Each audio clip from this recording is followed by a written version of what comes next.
ہارون مایوس اور بے بس کھڑا سفورہ کو جاتے دیکھ رہا تھا۔ تبھی اس کو اپنے پیچھے سے کسی کی آواز آئی۔ جب اس نے پلٹ کر دیکھا تو کامران جیپ لے کر کھڑا تھا۔ تبھی کامران نے ہارون کو اشارہ کیا۔ ہارون نے کہا، کیا تم میرے پیچھے تھے؟ جس پر کامران نے کہا، بالکل تمہارے پیچھے تھا۔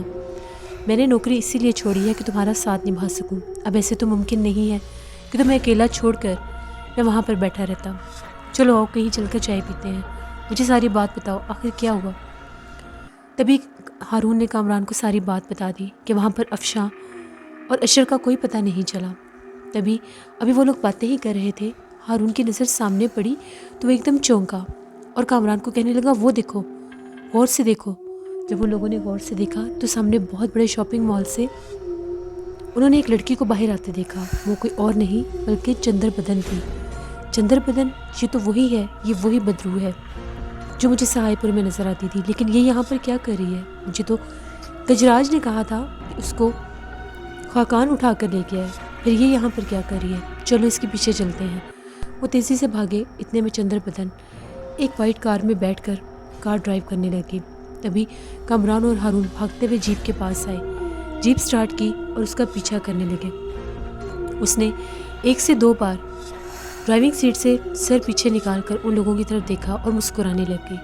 وہ سیاہ کلر کے لباس میں تھی، کھلے بال تھے، بے تحاشا حسین لگ رہی تھی، اور اس کے ساتھ ساتھ وہ ایک ماڈرن گیٹ اپ میں تھی۔ یہ کیسے ممکن ہے؟ ایک قدیم پرانی بدرو ایسے گیٹ اپ میں کیسے پھر سکتی ہے؟ یہ ہو نہ ہو یہ وہی چندر بدن ہے۔ آخر یہ کیا ماجرا ہے؟ مجھے کچھ سمجھ میں نہیں آ رہا، یہ سب کیا ہو رہا ہے میرے ساتھ؟ کافی دیر تک وہ اس کا پیچھا کرتے رہے۔ تبھی اس نے گاڑی شہر سے باہر والے روڈ پر ڈال لی۔ آگے سے اگر یو ٹرن لیتے تھے تو سہائے پور کا راستہ شروع ہو جاتا تھا۔ تبھی کامران اور ہارون نے کہا، دیکھا، یہ چندر بدن ہی ہے اور یہ سہائے پور ہی جا رہی ہے، لیکن ہم لوگ اس کا پیچھا نہیں کر سکتے۔ کیوں کامران، کیوں نہیں کر سکتے؟ کیونکہ ہماری جیپ میں پیٹرول کم ہے اور یہاں پر دور دور تک کوئی پیٹرول پمپ نہیں ہے۔ اگر ہم اس کا پیچھا کریں گے بھی تو پرانے سہائے پور نہیں پہنچ سکتے۔ ان لوگوں کو مایوس ہو کر وہاں سے گاڑی واپس کرنی پڑی۔ چپ چاپ دونوں اپنے گھر آ گئے۔ دوسری جانب سفورہ غصے میں بپری ہوئی تھی۔ تبھی وہ جو ہوٹل میں اس نے کمرہ بک کیا تھا اس کمرے میں گئی۔ وہ بہت زیادہ غصے میں اپنا سر پٹک رہی تھی۔ آخر بابو خان، تم نے یہ کیا کیا میرے ساتھ؟ تبھی اس نے اپنے ہاتھ مسلنا شروع کر دیے۔ تبھی اس کے ہاتھ کے مسام کھلنے لگ گئے اور ان میں سے ننے ننے چونٹے نما بیر باہر نکلنے لگ گئے۔ جیسے ہی وہ باہر نکلے سفورہ کو دیکھ کر کہنے لگے، ہاں دیوی، تم نے ہمیں کیوں بلایا ہے؟ جس پر سفورہ نے کہا، مجھے بتاؤ وہ غدار کہاں پر چھپا ہوا ہے؟ دیکھو مجھے سچ سچ بتاؤ۔ تبھی انہوں نے ایک دم سے آنکھیں بند کی اور کہنے لگے، وہ اپنے دوست سعید کے پاس چھپا ہوا ہے اور اس نے افشاں اور اشر کو اپنی ایک معمولی بہن رشیدہ کے پاس چھوڑا ہوا ہے۔ اس کے دل میں دیا آ گئی تھی جس کی وجہ سے اس نے یہ قدم اٹھایا اور تمہارے ڈر کی وجہ سے اپنے دوست سعید کے پاس چھپا ہوا ہے۔ چلو ٹھیک ہے، ایسا کرو مجھے اس کا پتہ دے دو، آگے جا کر میں خود ہی دیکھ لوں گی۔ تبھی جو بیر تھے انہوں نے سعید کا پتہ اس کو دے دیا۔ تبھی تھوڑی دیر کے بعد وہ وہاں سے نکلی اور سیدھا اس پتے پر پہنچ گئی۔ جو ایڈریس اسے ملا تھا اسے ڈھونڈنا بالکل بھی مشکل نہیں تھا۔ وہ آسانی کے ساتھ وہاں پر پہنچ گئی۔ جیسے اس نے دروازہ کھٹکھٹایا، اندر سے ایک آواز آئی۔ وہ کوئی اور نہیں روبینہ تھی۔ جیسے روبینہ نے دروازہ کھولا، اس نے اپنے سامنے سفورہ کو دیکھا اور کہنے لگی، جی کون ہے آپ؟ سفورہ نے اس کے کندھے پر ہاتھ رکھا اور اسے پیچھے ہٹایا اور اندر داخل ہو گئی۔ جب اندر داخل ہوئی تو سامنے صحن میں بیٹھ کر سعید کھانا کھا رہا تھا۔ تبھی اس نے کہا، روبی کون آیا ہے؟ تبھی اس نے کہا، ایک عورت آئی ہے اور بنا بتائے اندر آ گئی ہے۔ جیسے ہی سعید نے سفورہ کو دیکھا تو وہ کہنے لگی، یہ کیا بدتمیزی ہے؟ کون ہو تم اور ایسے اندر کیسے آ سکتی ہو؟ جس پر سفورہ نے کہا، تمہاری مہمان ہوں، کیا تم لوگ مہمانوں کا اس طرح سے استقبال کرتے ہو؟ مہمان ہو تو اس کا یہ مطلب نہیں ہے کہ بنا بتائے اندر آ جاؤ۔ کون ہو تم؟ بابو خان کہاں ہے؟ تبھی وہ کہنے لگا، اچھا کیا تم سفورہ ہو؟ ہاں میں سفورہ ہوں۔ بابو خان کہاں ہے؟ مجھے اس سے ملنا ہے۔ وہ یہاں پر نہیں ہے۔ وہ جہاں پر بھی ہے اس کو جلدی بلاؤ، مجھے اس کو بہت بڑا انعام دینا ہے، اس نے بہت اچھا کام کیا ہے، میں اسے ملنا چاہتی ہوں۔ اتنے میں بابو خان اندر سے بڑبڑاتا ہوا باہر آیا اور کہنے لگا، کون آیا ہے باہر؟